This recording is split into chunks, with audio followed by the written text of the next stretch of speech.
Hello बच्चों, let's read the question. The question says the elements which exhibits both vertical and horizontal similarities are.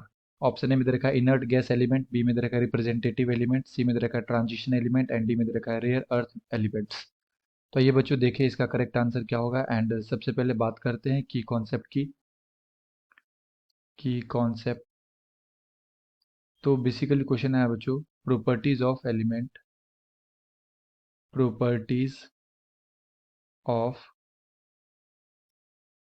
Elements. तो अगर हम लोग यहाँ पे देखें हॉरिजॉन्टल एंड वर्टिकल सिमिलरिटीज, तो ऑप्शन ए में दे रखा है बच्चों यहाँ पे हमारे पास इनर्ट गैस एलिमेंट। और इनर्ट गैस एलिमेंट हमें पता है ग्रुप नंबर 18 में होते हैं। तो जब हम लोग टॉप से बॉटम की तरफ आते हैं, बस इसका जो इलेक्ट्रॉनिक कॉन्फ़िगरेशन होता है वो बस सेम होता है। तो जनरल इलेक्ट्रॉनिक कॉन्फ़िगरेशन होता है NS2 NP6। तो ये सेम रहेगा सबके लिए, बट यहाँ पे हमें साइज वगैरह डिफर देखने को मिलेगा। ठीक है, तो जब टॉप से बॉटम आते हैं तो साइज क्या होता है, इंक्रीज होता है। तो ऑप्शन ए हमारा आंसर नहीं होगा। बी में दे रखा है रिप्रेजेंटेटिव एलिमेंट्स। तो रिप्रेजेंटेटिव एलिमेंट्स हम लोग किसे बोलते हैं, रिप्रेजेंटेटिव रिप्रेजेंटेटिव एलिमेंट।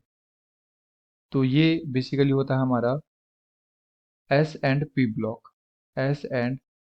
ब्लॉक के एलिमेंट्स। तो S and P block elements को हम लोग क्या बोलते हैं, रिप्रेजेंटेटिव एलिमेंट्स। तो इसका भी कोई भी प्रॉपर्टी सेम नहीं होगा, क्योंकि जब हम लोग पीरियड्स के अंदर इन इन जनरल लेफ्ट से राइट जाते हैं तो क्या होता है, साइज डिक्रीज करता है। एंड ग्रुप के अंदर जब हम लोग टॉप से बॉटम आते हैं तो साइज क्या करता है, इंक्रीज करता है, साइज इंक्रीज करता है। तो S block and P block का ग्रुप डिफरेंट है, तो यहाँ पे भी कोई हमें सिमिलरिटी देखने को नहीं मिलेगा। तो बी भी हमारा आंसर नहीं होगा। अगर मैं बात करूँ यहाँ पे बच्चों सी की, ट्रांजिशन एलिमेंट्स। तो जो हमारा ट्रांजिशन एलिमेंट्स होता है, इसका अगर कॉन्फ़िगरेशन देखें तो जो जनरल कॉन्फ़िगरेशन आता है बच्चों, ये आता है हमारे पास N-1 D 1 to 10 NS 1 to 2। तो जितने भी हमारे पास एलिमेंट्स होते हैं ट्रांजिशन एलिमेंट्स, तो इसका अगर हम लोग लाइक एग्जांपल से समझे, जैसे हमारे पास मान लो स्कैंडियम है और लास्ट में हमारे पास क्या होता है, यहाँ पे जिंक होता है। तो अगर हम लोग इसका कॉन्फ़िगरेशन देखें तो जो लास्ट का कॉन्फ़िगरेशन आता है ये क्या आता है, 4s2 इसका भी आता है। एंड यहाँ पे 3d1 हम लोग लिखते हैं। एंड यहाँ पे जिंक के केस में क्या लिखते हैं, 3d10 4s2। यानी कि जो आउटर मोस्ट इलेक्ट्रॉन है ये क्या होते हैं, सेम होते हैं। एक्सेप्ट एक दो लाइक क्रोमियम एंड कॉपर, क्योंकि ये दोनों एक्सेप्शन होता है। बाकी सबका क्या होता है, एक जैसा ही कॉन्फ़िगरेशन होता है। तो हम लोग बोल सकते हैं कि जो सिमिलरिटीज़ है इलेक्ट्रॉनिक कॉन्फ़िगरेशन की, ये क्या हो रही है, सेम हो रही है पीरियड के अंदर। एंड जब हम लोग टॉप से बॉटम की तरफ मूव करते हैं ग्रुप में, फिर डी डी ब्लॉक के ग्रुप में जब हम लोग टॉप से बॉटम की तरफ जाते हैं, तो यहाँ पे साइज भी हमें सेम देखने को भी मिलता है। Size remains same. और ऐसा क्यों, ड्यू टू लेंथेनाइड